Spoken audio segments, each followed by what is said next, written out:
Well, ladies and gentlemen, welcome to another edition of Rimshots with Sean, brought to you by Barstools and Bandtalk. You can kind of see I'm not a corporate sellout, yet I am, sponsored by Molson Coors. And we have probably one of our favorites right here, all the way from the sunny coast of BC, Miss Darby Mills. How are you? Hey, I'm doing okay, and you're doing great. I can tell. Look at you. Trying to, I'm trying to stay out of trouble and trying to keep things rolling. Yeah. You and I, we text at least every week, and you keep me up to date on what's going on. Before we started this, you said 4 shows in 2 years. I mean, for you, that's not a lot. So things are starting to happen again. Why don't you tell everybody what's been going on?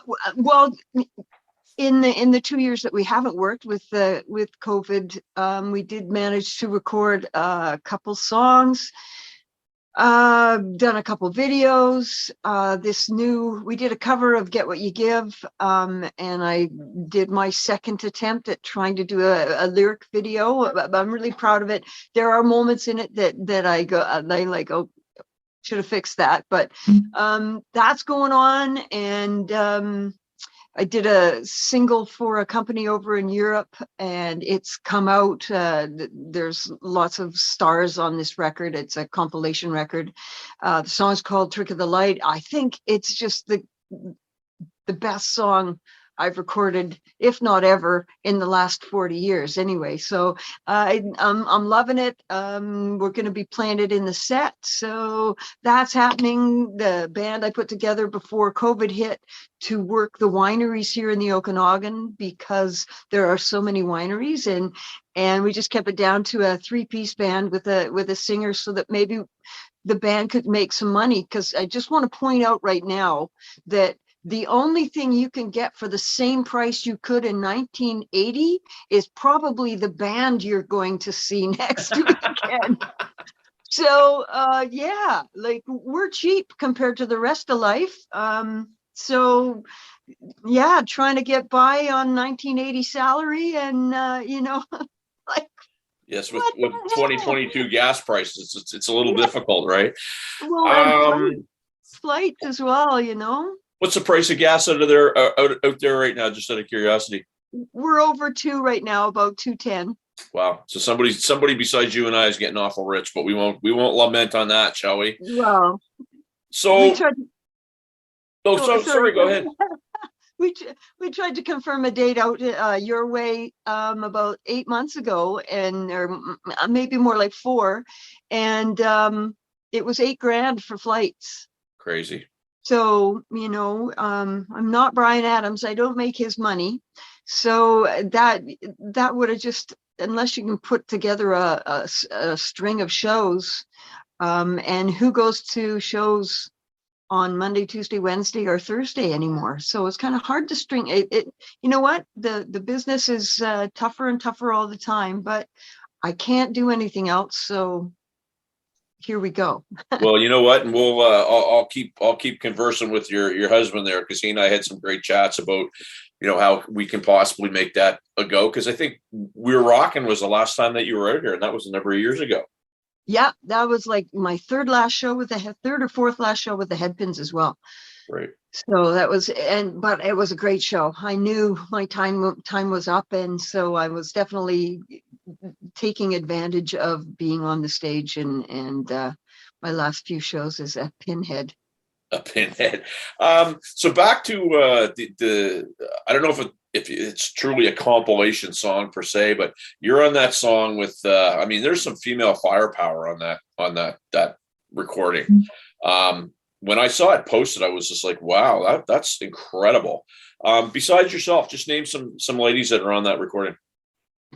I wish I had I have a CD of it, and I don't have it here. The only one that I can tell you that I'm familiar with is Doro. Right. Doro sings the first track on it, and it's a kick-ass rock track, and she does a wonderful job on it, right? So Doro's on there, and so I'm just back here going, take us for a ride, Doro. Woohoo. Yeah, she often referred to as the female Dio, which is not a bad compliment to be betrothed. Sure. Yeah, for sure. So again, we've done this 2 years now. We've had an awful lot of folks on here. You'll remember that faithful night that turned into probably a good 2.5 hours where we chatted with you. But that was the first time that we kind of broke out of Atlantic, Canada, and kind of had anybody bigger than their own backyard that was on. And we always reference that with you. We thank you. And the fact that you, when they had the surprise birthday party for me, you said happy birthday, and everybody's like, how did you get Darby Mills to say happy birthday? Because she's a very nice person and I was polite. That's what I always tell them. Not to mention, I sat for, 2 hours by myself, not realizing that I was going to be sitting for 2 hours by myself while you had your show that night. Oh, yes. And thank you so much for that. Had I known, I'd have had a couple bottles with me, but it was just like, I'm high and dry down here. It's like, and they're all having a really good time. Well, son of a. Let me tell you, that was, for a lot of people in that room that night, that was a highlight because, we're a funny little group of people down here, right? Like we support our own, but we're also very respectful of people that aren't from here. And people, just the fact that we had you on that screen and we were able to include you a little bit. I mean, that was our bad for not doing more, but people were so excited to see you. It was great. Well, I'm glad it was a success, and just watching you guys just take it and run with it. And you got a label now, or no, you're working for a label now? I mean, I am. Yes. Go, right? That's what it takes. Part of a label, got 2 bands on the go, doing all kinds of stuff. So it's been great. I can't remember if we asked you this before, but it's come up a lot. So you were the first that we had. We really kind of made a conscious effort to focus on the females in the business because we kind of started to see that maybe there wasn't a lot of females that were being focused on other podcasts. So, we did consciously go and do that. You were the first, but we were able to get yourself, we were able to get Lee Aaron, we were able to get Hollywoods. And somebody said, were you able to get literally the 3 goddesses of Canadian music? And it came together pretty quickly. The interesting thing was that, and I coined a little phrase, it's nice when you meet your heroes and they're nice people, because all 3 of you, all different personalities, but such nice people, and just went ahead and did it. No questions asked. Yeah. I will not lie. The fact that it was during COVID and you were stuck in your house was a wonderful outlet just to remember that you were a musician because, I hate to bring up age, which I do a lot these days, but I turned 60 just before COVID struck. And I got to say, at 60, even though I've been doing this basically my whole adult life, singing that is, or belting, I don't consider myself a singer. And at 60, when things are literally falling apart, to have that just come to an abrupt halt. Right. Then again, I was ever so lucky to have the side project Press Play. We were still rehearsing.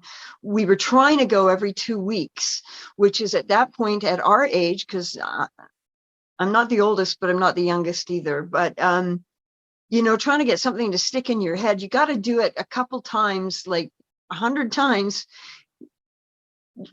a really close period of time, right? So you'd rehearse 2 weeks later, you'd come back. We ended up with 45 songs, but just every second rehearsal, there'd be a COVID outbreak and we'd have to stop. So we'd do 2 weeks and then we'd be a month and a half and then do 2 weeks or maybe 4 weeks. And then there'd be a 2-month break. So it was just asinine trying to get this band together and tight. But I have to say, we were very COVID conscious and wore masks and stuff like this and into the rehearsal until we got there. And I'm so grateful for that. It's a very different version of me. It's more what I'd have done had I not joined the Headpins. It's what I was doing before I joined the Headpins somewhat, but it kept me singing. And another thing, it's confidence as well. A tennis player that doesn't play tennis or can only hit the ball in his basement. I mean, you can hit that ball a million times, but you're not out on the court and you're not with an opponent or an audience. And that is a skill that, in my opinion anyway, you can lose contact with or confidence in. So this year is a confidence builder, getting back out on the stage and remembering that's why I do this. That's why I've put myself through this bullshit for all these years, right? So I'm glad that things are picking up, and hopefully this poor old world gets its shit together, which I doubt. Yeah. But It's confession time. So we did the interview with you, and you said something that was so funny. We're waiting for you to jump on, and then you jump on and you say, yeah, the last one I did, I was talking to two guys that were doing a podcast out of their mother's basement. And I'm going, okay, I'm in my basement. Dave was actually living in his mother's house at the time, but we came across like we were these super, right? And that's always stuck with me. I tell people that story all the time because it was just like, she probably knew, but she was playing along anyway. Well, I'm in my basement, so I'm pretty sure that's pretty much where everybody was. So it was not a slight or a comment made to embarrass anyone. It was just a comment regarding the situation of life. You know, I wasn't at a radio station or a TV station. I was in my basement and they were in theirs. Like, wow. Yeah. Well, and I can all sometimes be accused of being overconfident. So that was a good one that kept me level there at that particular time. You were talking about now with this band that doing stuff that you would have done had you not been in the Headpins. Do you ever get to the point? Because let's face it, I mean, the material that you do is not simple. I mean, that's your style, but people, I've heard females try to imitate it. Very, very difficult. There's only one Darby Mills. Do you ever step up to the mic and go, geez, I hope this happens tonight? And there it is. And it just comes out. Do you have to work on it a lot? How does this happen for you? I've been so blessed because no, I did not work on my voice. I wasn't a heavy smoker, but I did smoke back in the 80s. When I first joined the Headpins, I went to 3, maybe 4 different vocal coaches. Excuse me, I just had curry chicken for dinner. Nice. And the one thing I learned out of all those teachers was how to warm up. That works for me. I mean, there's plenty of different methods, right? But because I push so hard, I mean, the air comes up from my hips and it blasts out. That's why I call myself a belter, not a singer, although I'm singing with press play. So I sang through nodes. I sang through, I think in the whole time that it was Brian's band. I think I only missed 2 shows. One was because I had a migraine and literally was in the fetal position crying for mom down in Dallas, Texas. That was fun. And then the other was because I was too sick to pull it off, I do believe, cold wise. But when you push that hard, you can just maneuver your poor, as I call it, my leather strip, to do what you want it to do. And it's so apparent to me now working with press play, just how hard I push and just how much fun I'm having being able to just relax. The whole band, it's a 3-piece and myself, and we all sit on the stage with our lyric sheets out. Like I said, 45 some odd songs, and there's just no way they're going in and staying. It's just not going to happen. So I have my cheat sheets there, and we just sit, relax. It's like a sit back, drink your wine, because it was put together for the wineries. But anyway, so yeah, I've been really, really blessed that that's how I sang. I was told it would never last. I'm 45 years into my career now. It's done me good. 2 years off at this time, as I mentioned, was probably not the best thing for it. But then again, I've refound something that I lost many, many, many years ago. And I'm really, because it's 50s and 60s and 70s covers, songs that you've long forgotten, like, oh my God, I haven't heard this. Oh my, I love this tune. And you could say that about every song that we do. So I'm really happy about being wise enough to realize I don't have a pension. The musicians union ain't giving me any money when this is over. Yeah. So I have to figure out how I'm going to continue to work into my 80s or 90s if I live that long, right? So that's what Press Play has done. It's given me yet another open door, so that one day, and I have friends that I have literally grabbed and said, if you ever hear me singing, like we just heard what's his name sing or her sing on Instagram or wherever, if I'm ever that bad, stop me. Yeah. Please don't let me embarrass myself in my band and whatever. So I'm prepared. I'm trying to be wise at 60 plus years old. I'm trying to get my shit together. Well, and you know what? I hear you there, baby, because I'm on the Freedom 95 plan too. I think we all are as musicians, but it is, I think the toughest thing for a musician is to know when is when. And I've seen a lot of my heroes kind of, take one inning too long and they pay for it and it just doesn't sound good. I was just out and I was listening to Eddie Trunk and they were talking about this Motley Crue stadium tour and the over under on whether Vince Neil's going to last the tour. And it's hard, especially as a singer. I mean, I'm a drummer, it's hard enough, but as a singer, it's not something that you can take to the shop and get repaired or put a new head on it or a new set of strings. People don't, people sing and they think they're good singers, but to actually be a professional singer is probably one of the hardest things anybody can do. I've heard a study once that singing is actually one of the most physical things that you can do, especially if you're a belter, because you're pushing so much air. Yeah, you know what? And that's for some good, because then they just replace you with a newer, younger model and onward and onward. But it's all good, stepping away from my former band as I did, it's been a hardship in so many ways and a battle in so many ways. But I've done things on my own that I'm so proud that I stayed with it. I got through it. I did it. I've learned to be a promoter, a band leader, a better band leader than I was 35 years ago when I first tried. A graphic designer, a jeweler in the meantime. That all came by accident, but what a creative outlet. If you're a creative soul and you're not creating, you're dying. Right. You're literally dying. So find a creative outlet for sure. Had to replace players because of dramas or it's been a journey, and my husband and I are still here. I've got a great group of boys, men, guys. Yeah, I've seen them. They're not boys. Yeah, no kidding.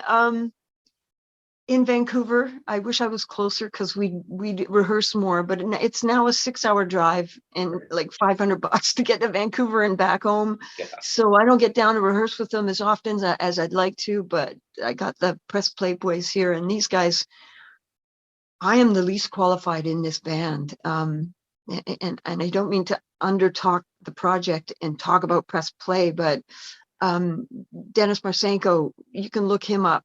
He'll boggle you what he's done in his career. John Tracheal, who's a blues jazz, he played all through COVID. He played all through COVID because he plays with, I don't know, 9 different duos and trios. So they worked the whole time. John, you bastard. And then Aaron Anderson, who strangely enough became the drummer for Steelback years after I'd left. But we were in the same band 45 years ago, and he goes out with big bands, and he's just he's so good, and he owns the PA. So, well, and that's where the drummer owns anything, and they rarely own their own gear. So yes, he's a keeper for sure. Yeah. So, but yeah, I'm just so honored that these guys have want to be in a project with me, and yeah, when your band's calling to say, hey, when are we rehearsing again? You know, something's going right. Sure, So absolutely. yeah. And it sounds like everybody, you got to be creative and whatnot. But it sounds like some people take a left or a right because they feel they have to. They got to prove themselves or whatever. It sounds like you're doing it for fun. It sounds like it's something that was a muse for you. And when I say for fun, I don't mean you're not taking it seriously. It's probably something that you've wanted to attack for a very long time that now you've been able to. So maybe that's a good thing that's come out of these last couple of years. Well, exactly. And as I mentioned, I'm really thinking about the future. I know that nothing's going to be cheaper in the years to come, and literally being able to go out and sing "Turn It Loud" and songs like "Cry to Me." The project songs are more demanding than the headpin tunes. Simply, headpin tunes are basically just, whereas the Darby Mills project songs also have the note. It's all over the place, Sure. range wise, right? And so I have to, yeah. So as much as I love doing it, and it's songs that I had very much to do with the writing of, and emotionally, I know what these songs mean to me. Not that the Headpins didn't. I did co-write a third of the Headpin songs with Too Loud, but they're still mostly a guy, whatever. It's all good. Guys' lyrics and the belting part, right? So fun in the sense of the pressure is off to have to hit those high notes Right. with the amount of power that I did as a 21-year-old when I recorded those songs, So yeah, this, like I said, this leather strip after 2 years off, things get brittle and old and tired and less leathered. So Sure. uh, I'm not looking forward to the end. I'm not saying that it's coming, but I'm preparing.